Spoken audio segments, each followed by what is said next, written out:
সব ঠিকঠাক? জি স্যার, সব কিছু একেবারে ঠিকঠাক, আপনি কোনো চিন্তা করবেন না। আমি চিন্তা করছি কি বললো তোমাকে? জি না স্যার, কেউ বলেন না। অপ্রয়োজনীয় কথা বলা আমি পছন্দ করি না। যেরকম বলা হচ্ছে সেরকমই তো। জি স্যার, একেবারে সাধারণ, ঘরোয়া, গরিব কিন্তু সুন্দর। চল।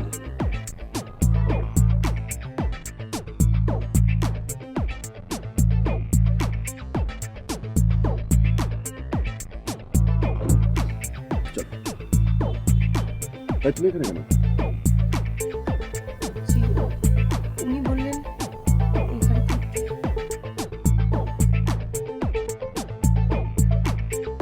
স্বাগত। এই মেয়ে এখানে কেন? স্যার, আমি তো ওনাকে ওই গাড়িতে বসতে বলেছিলাম। তোমাকে না বললাম ওই গাড়িতে বসতে, এখানে কেন? নামো নামো নামো।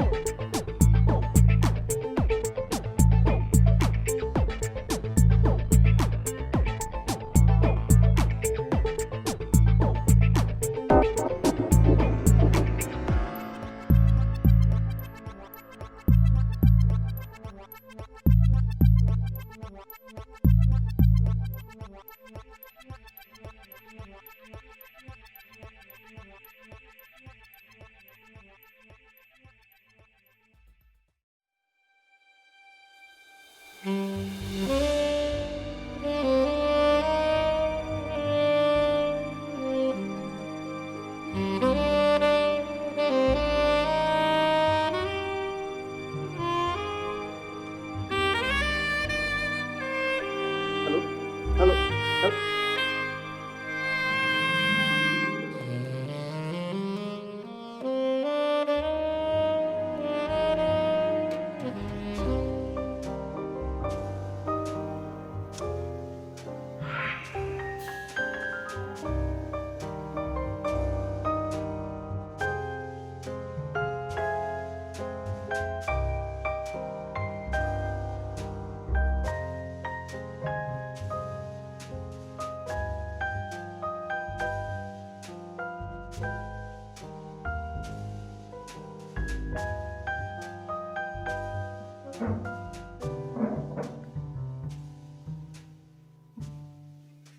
এগুলো কি?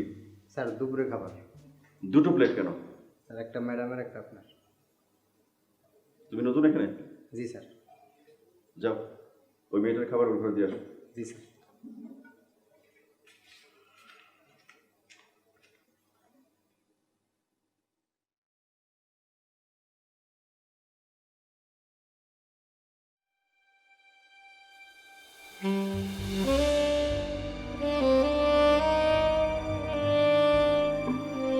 ম্যাডাম, খাবার।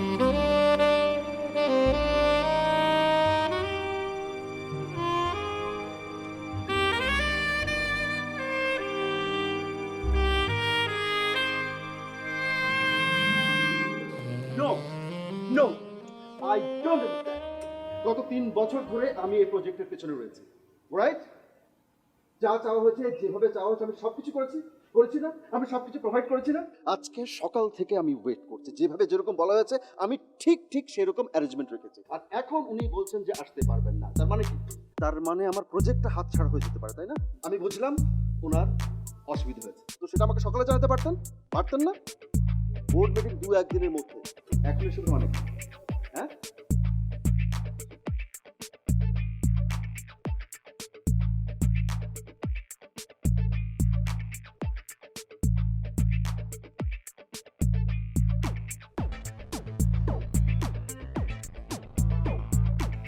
এই শোনো, আমি চলে যাচ্ছি। হওয়ার দোষ সবকিছু খুব ভালো করে বন্ধ করে রেখো, আর ওই মেয়েটাকে বলো চলে যেতে। জি স্যার। যাও। না থাক, আমি কথা বলছি, তুমি।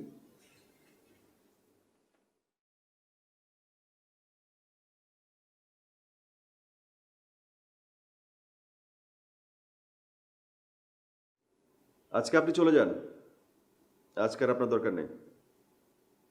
প্রোগ্রাম ক্যান্সেল হয়েছে। চলে যাব মানে?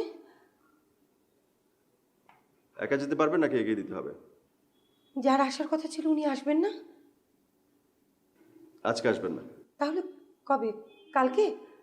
ঠিক নেই। তাহলে তাহলে আমি কি করব এখন? আপনার খুব লস হয়ে গেল মনে হয়।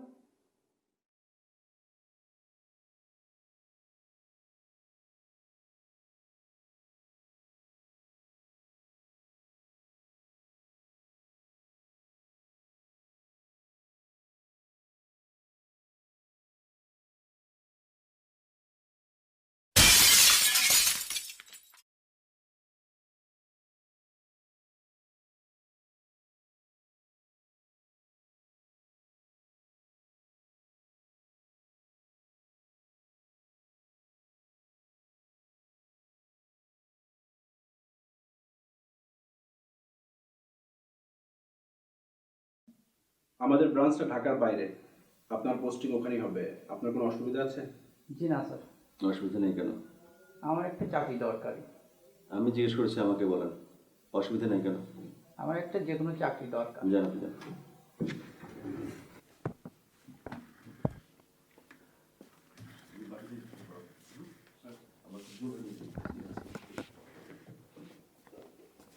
নেক্সট ক্যান্ডিডেট, বসুন।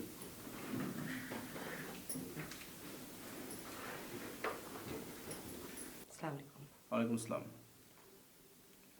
আপনার নাম? রূপা সুলতানা। আগে কোথাও চাকরি করেছেন? জি না।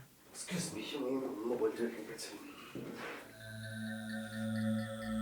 আপনি? স্যার, উনি রূপা সুলতানা ইন্টারভিউর জন্য এসেছেন।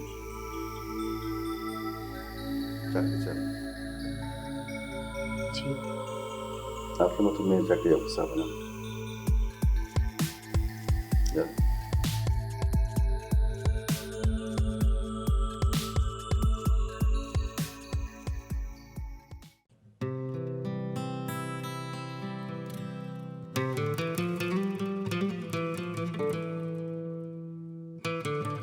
আর ইউ শিওর? জি স্যার। জমিটা নিয়ে কোনো ভেজাল নেই তো? কাগজপত্র সব ঠিক আছে? আপনি ওসব নিয়ে স্যার একদম কোনো চিন্তা করবেন না। আপনি শুধু দেখেন যে জমিটা আপনার পছন্দ হয় কিনা, বাকি সব কিছু আমি দেখছি। চল। এক মিনিট স্যার, আমি একটু পানি খেয়ে নিই। খুব টায়ার্ড হয়ে গেছি, গলা একেবারে শুকিয়ে গেছে। আর এখানকার পানি খেও না, অসুখ বিসুখ করবে। না স্যার, এখানে সবাই টিউবওয়েলে পানি খায় এবং ভালো। ভালো? জি স্যার। ঠিক আছে, আমি খাবো তাহলে। জি স্যার, চল। এই যে শুনছেন, কেউ আছেন? আমাদের একটু পানি খাওয়াতে পারবেন প্লিজ? শুনছেন?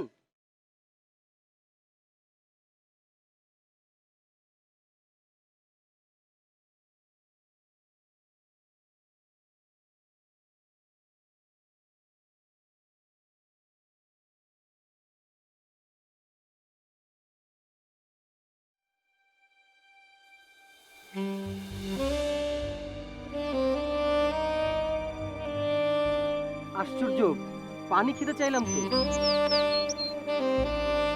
চলো সামনে কোথাও খেয়ে নিই।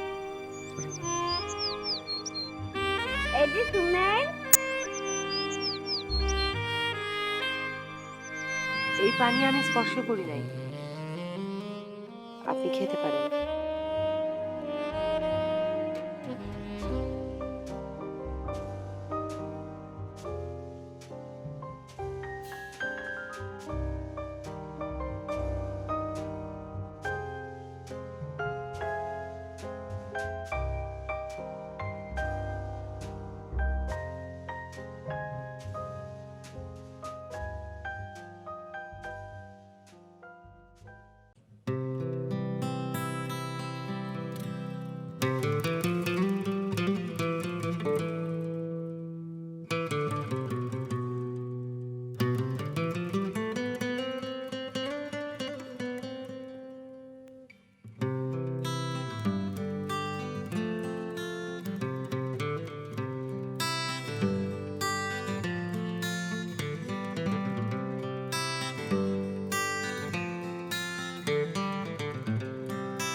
হুম।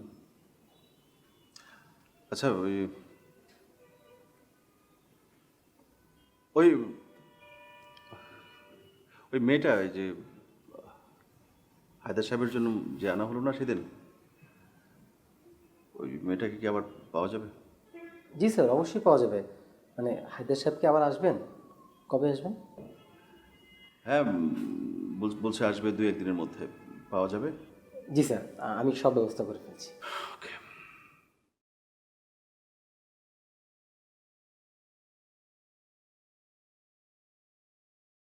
হ্যাঁ শওকত, বলো। আসসালামু আলাইকুম স্যার।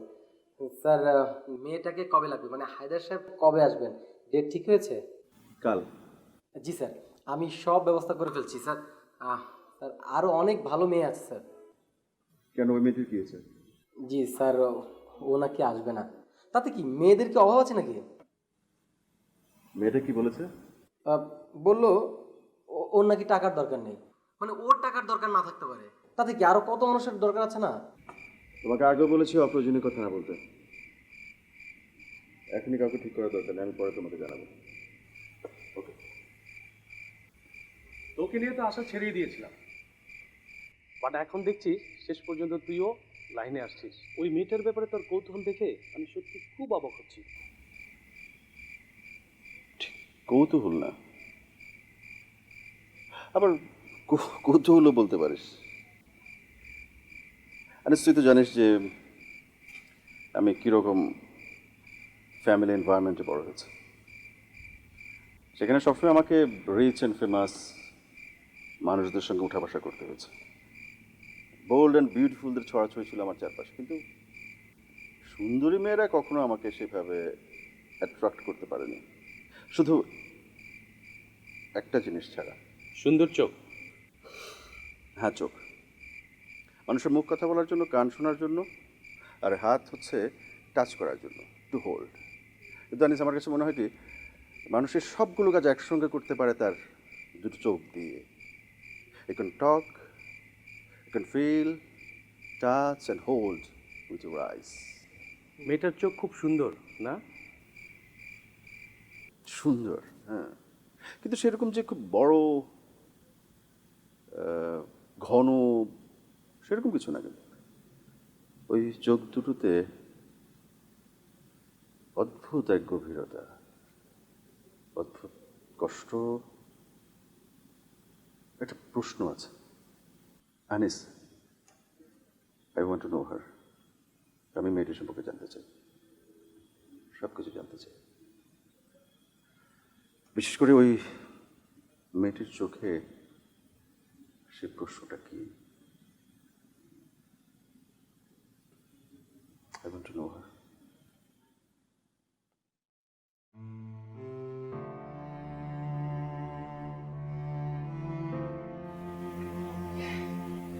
খাবার আনছি। তাহলে কখন আমি লয়ে যা তোর খাবার।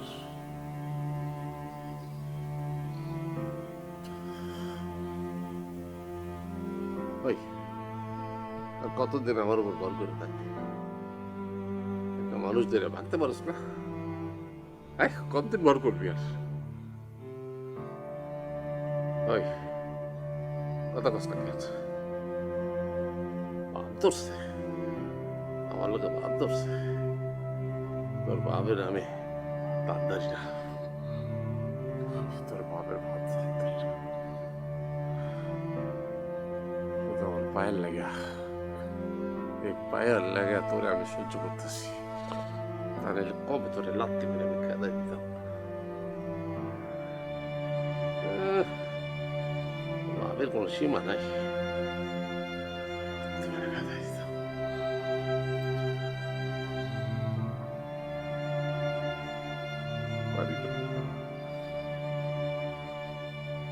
পারি না,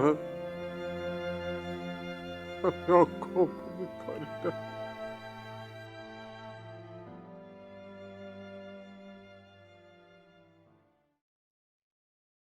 এই বাড়ির কথা কইতেছে? ওই বাড়িতে তো মেয়েটা একটা অসুস্থ বুড়া লোকরে নিয়ে থাকে। এই অল্প কয়েকদিন হয়েছে এখানে আসছে, কিন্তু তার কারোর লগে তেমন একটা মিশে না, কথাবার্তা কয় না। একটা ছোট ছেলে ছিল 8-10 বছরের, তার ভাই মনে হয়, মানে কয়েকদিন ধরে দেখি না, মনে হয় মারা গেছে। আচ্ছা, আমি তাহলে যাই, সালাম আলাইকুম।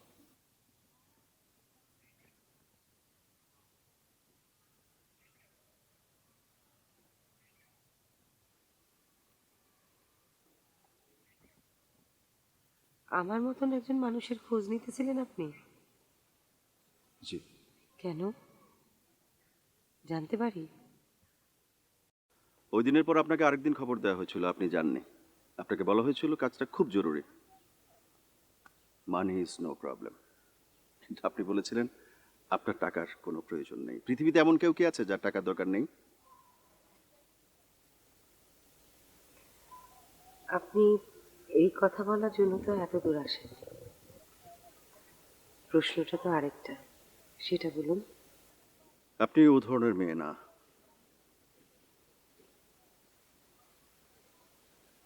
আপনার চোখ, আপনার চোখের দৃষ্টি, রহস্য, কষ্ট, যন্ত্রণা সবকিছু বলে দেয় আপনি ওরকম কেউ না। ওই ধরনের মেয়ে, কোনো মেয়ে কি শখ করে এই ধরনের পেশায় আসে বা জন্ম থেকে হয়?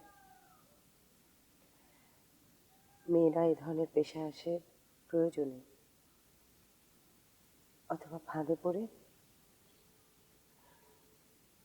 আপনি কি জানেন আমাদের মতন গরিব মানুষের সবচেয়ে বড় শত্রু কি? কি? শরীর। আর তার সাথে যদি রূপ থাকে তাহলে তো কথাই নেই। ভেরুয়াদের ভিড়ে নিঃশ্বাস নেওয়াই কঠিন হয়ে যায়। কিন্তু তারপরেও জানেন, আমি ভেবেছিলাম আমি বুঝি নিজেকে বাঁচিয়ে রাখতে পারবো, নিজের সম্মান নিয়ে বেঁচে থাকতে পারবো, কখনোই মাথা নত করবো না, কোনো কিছুতেই না। আপনি তাহলে সেদিন আমার অফিসে গিয়েছিলেন কেন? জীবন বাঁচাতে।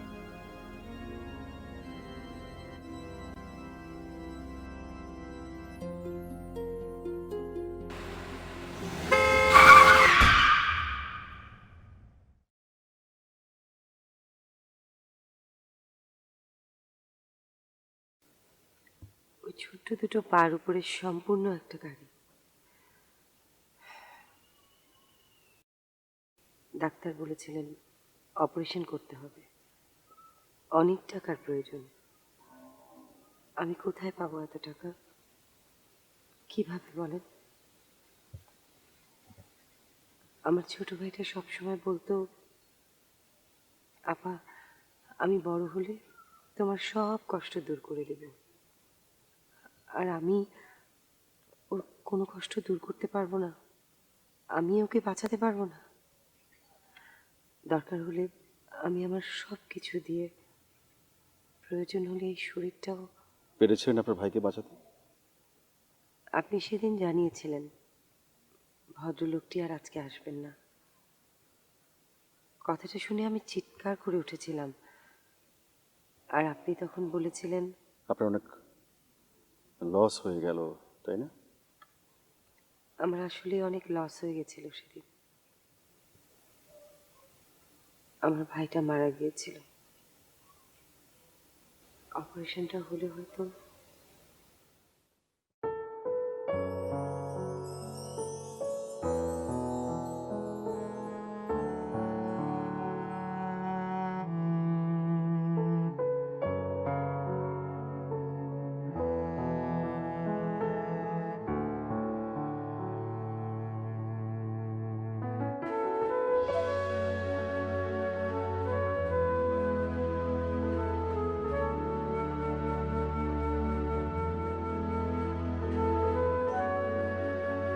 তুই এত রিয়েক্ট করছিস কেন? এরকম ঘটনা তো সবসময় হয়। আমি সেই জন্য রিয়াক্ট করছি। আনিস, একটু চিন্তা করে দেখ, ওই দিন আমি একটা প্রজেক্ট পাওয়ার জন্য, আমার নিজের প্রজেক্টের জন্য একজন বড় অফিসারকে খুশি করার জন্য কি করলাম, ওই মেয়েটিকে পয়সা দিয়ে কিনতে চেয়েছিলাম। পয়সা দিয়ে কিনতে চেয়েছিলাম ওই মেয়েটিকে। এক বান্ডেল নোট দিয়ে আমরা কি কিনতাম? ওই মেয়েটার শরীর, একটা মেয়ের শরীর, অসহায়ত্ব, ওর ভাইয়ের প্রতি ওর দায়বদ্ধতা। ছি ছি ছি ছি। ব্যবসার জন্য আমি এত নিচে নেমে গেছি। রিল্যাক্স সুজিত, নিজেকে কেন ব্লেম দিচ্ছিস? আজ তুই এই কাজটা ছেড়ে দিতে পারিস, কিন্তু অন্যজন এই কাজটা সবাই করেই যাবে, এ ধারা চলতেই থাকবে।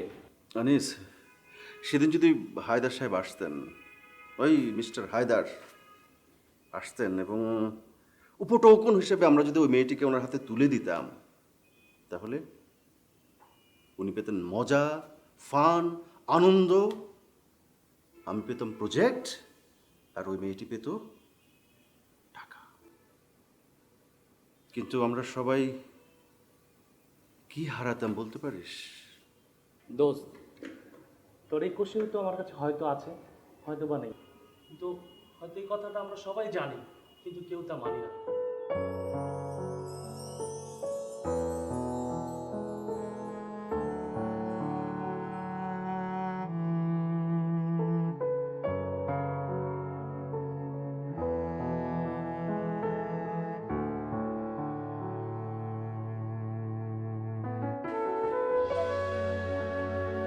কেমন আছেন আপনি?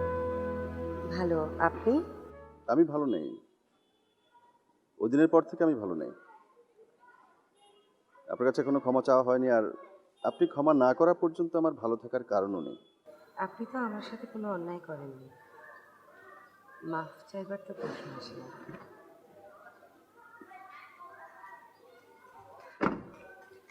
আপনি মানে তুমি রবের বোন না? জি, ভালো আছেন আনিস ভাই? এই সেই রূপা। হ্যাঁ, কিন্তু রবের বোন মানে? তুই ওকে চিনিস নি? আরে রব আমাদের সাথে কলেজে পড়তো, ক্লাসে সবচেয়ে ভালো স্টুডেন্ট ছিল। আমরা তো বেশ কয়েকবার গিয়েছিলাম ওদের বাসায় নোট আনতে, তখন তো তুই ওকে দেখেছিস, তোর মনে নেই? আপনি মানে তুমি কি আমাকে আগেই চিনেছিলে? জি প্রথম দিনেই? জি।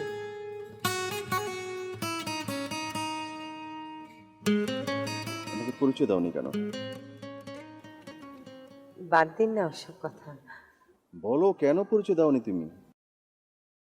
বিশ্বাস করতেন ওইসব মেয়েদের কথা? আচ্ছা রব এখন কোথায়? ভাইয়া মারা গেছে 4 বছর হলো। কেন, কি হয়েছিল? 2 দিনের জ্বর।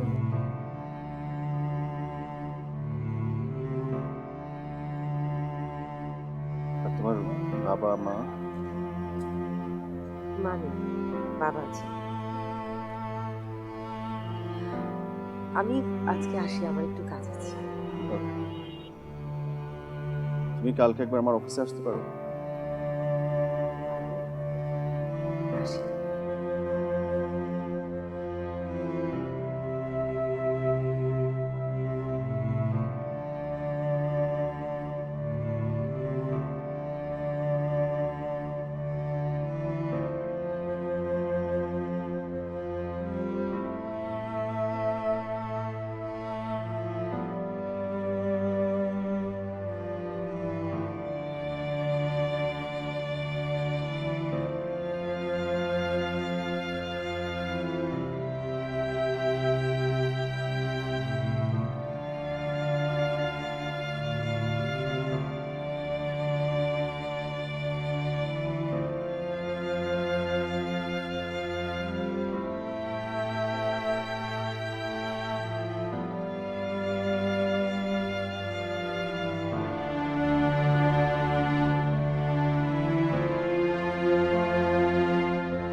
আসসালামু আলাইকুম, আমার নাম রূপা।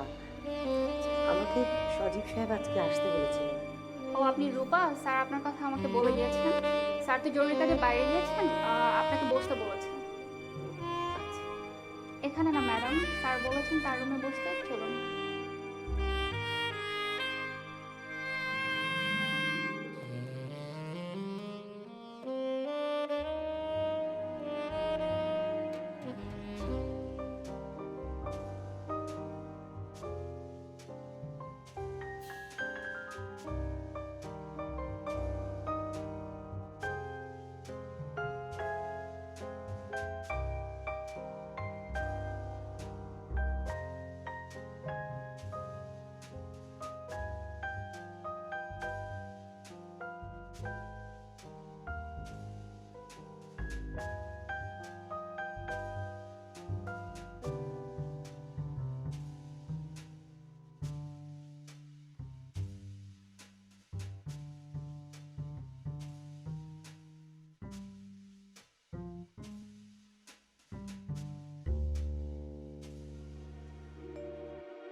আপনি আসতে বলেছিলেন আজকে একটা চাকরির জন্য।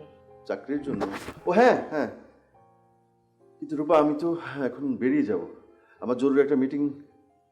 তুমি কষ্ট করে কালকে আসতে পারো? আমি গাড়ি পাঠিয়ে দেবো তোমাকে। না স্যার, গাড়ি পাঠাতে হবে না, আমি চলে আসতে পারবো। আসি। জি স্যার। তুমি আমাকে স্যার বলো না।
তুমি আকাশে উড়বে রূপা, তুমি উড়বে, তোমার ওড়ার ডানা আমি নেব।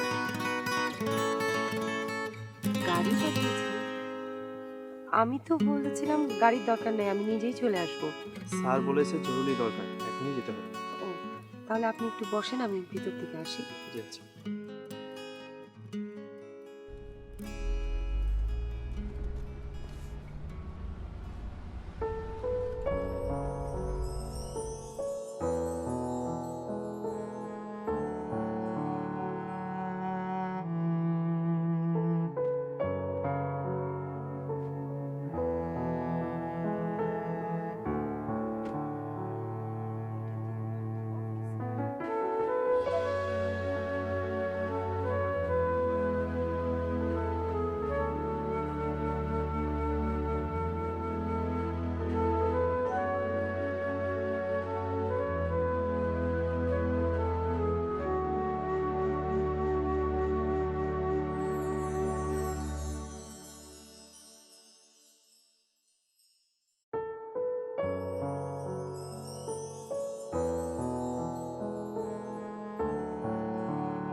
তোমার আঁকা পাখিটি ফ্রেমে বন্দি হয়ে আছে, কিন্তু তুমি হবে না, তুমি আকাশ করবে। রূপা, তুমি আমার হাত ধরে আকাশ করবে। আমি জানি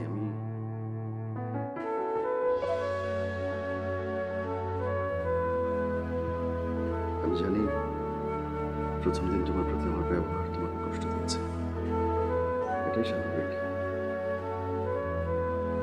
তুমি হয়তো ভাবছো রব আমার বন্ধু, এটা জানার পর আমি তোমার প্রতি দুর্বল হয়েছি। না না রূপা, আমি তোমাকে ভালোবেসেছি।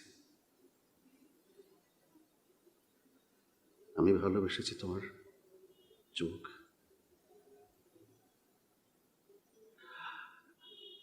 আমি তোমাকে বিয়ে করতে চাই রূপা। রূপা, আমি তোমাকে হাসতে দেখতে চাই, তোমার হাসি ভরা মুখ দেখতে চাই। আমি দেখতে চাই তুমি আকাশে উঠছো রূপা। আমি বাসায় যাব, বাসায় যাব।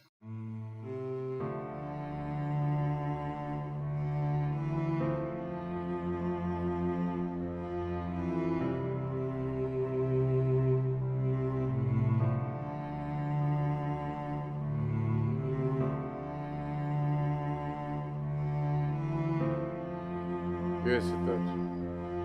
ভালো আসছস? কত কষ্ট কেন? কি হয়েছে? আসসালামু আলাইকুম।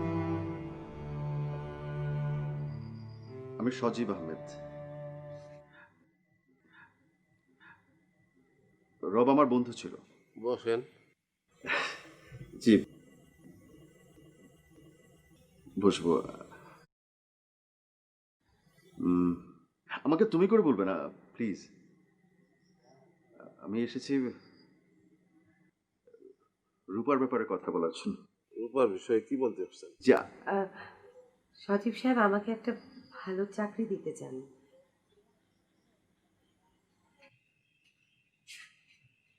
সেই কথা।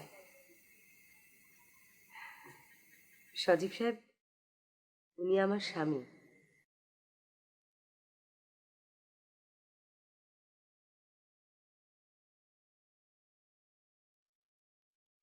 উনি আমার স্বামী।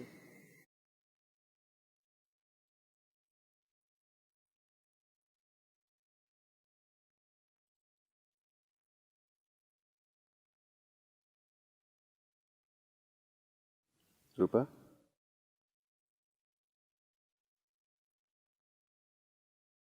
আমার হাতটা ধরো, ধরো। সামনে খোলা আকাশ, তুমি চাইলে আকাশে উঠতে পারবে। ধরো, হাতটা ধরো। আপনার হাতটা ধরতে চাইলে আমার তার হাতটা ছাড়তে হবে, যিনি আমার সবচেয়ে কঠিন সময় আমাকে আশ্রয় দিয়েছেন। মাত্র দুদিনের জ্বরে আমার বড় ভাইটা মারা যায়। বাবা সেটা সহ্য করতে পারেনি, পাগল হয়ে যান আমার বাবা। বাবাকে পাগলাগারদে ভর্তি করে বাড়িতে রয়ে গেলাম শুধু আমি আর আমার ছোট ভাইটা।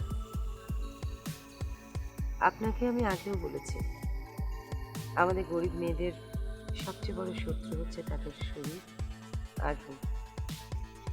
একা একটা মেয়েকে পেয়ে যেন মনে হলো পুরুষদের মধ্যে একটা উৎসব লেগে গেল। ঘরে থাকতে পারি না, আবার বাইরেও বেরোতে পারি না। চারিদিকে হিংস্র মানুষ, মানুষগুলোর ধামা। আর ঠিক ওই মুহূর্তেই আমাদের একজন দূর সম্পর্কের ভাই, তিনি আসেন আমাদের দুজনের দায়িত্ব নিতে। তাতেও কোনো লাভ হয় না। বাড়ির মানুষের নোংরা নোংরা কথা একসময় গ্রামে আমাদেরকে নিয়ে সালিশ হলো। সালিশে ঠিক হলো বদনাম দূর করার জন্য আমার চেয়ে 30 বছরের মানুষটিকে আমার বিয়ে করতে হবে। আমি বিয়েতে রাজি হলাম।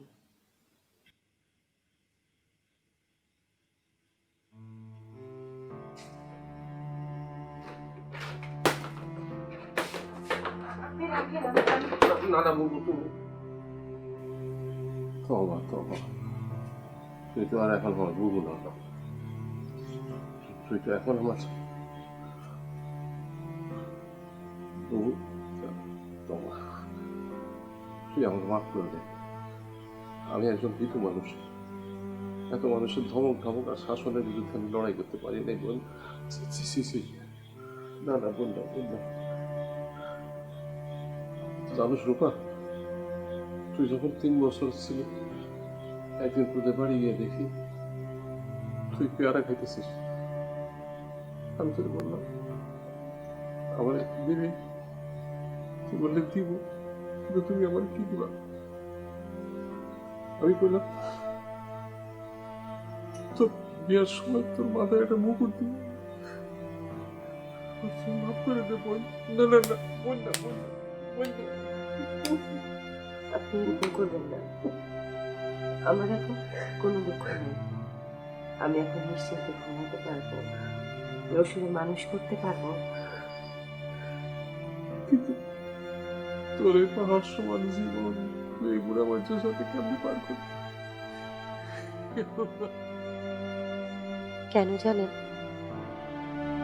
কারণ অপ্রিয় হলেও সত্য যে একটি মেয়ের পরিচয় তার নিরাপত্তা মান সম্মান সবকিছু একজন পুরুষ মানুষের নামকে কেন্দ্র করে আমি সেই নাম নিয়ে নিজেকে রক্ষা করতে চেয়েছিলাম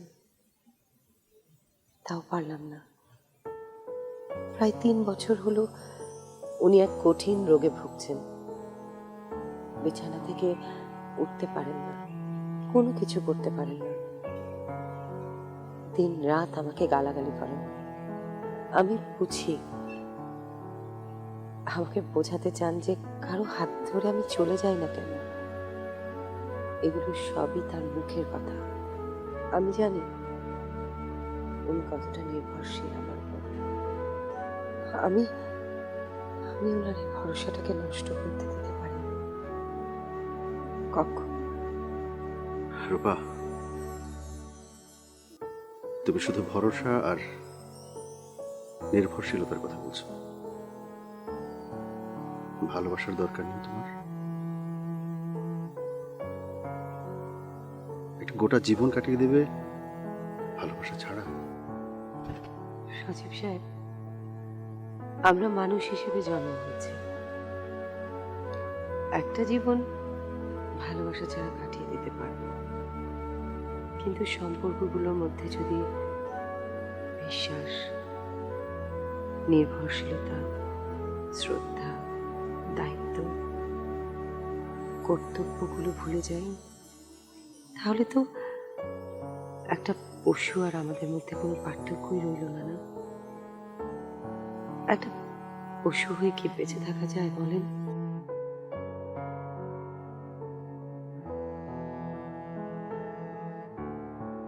রূপা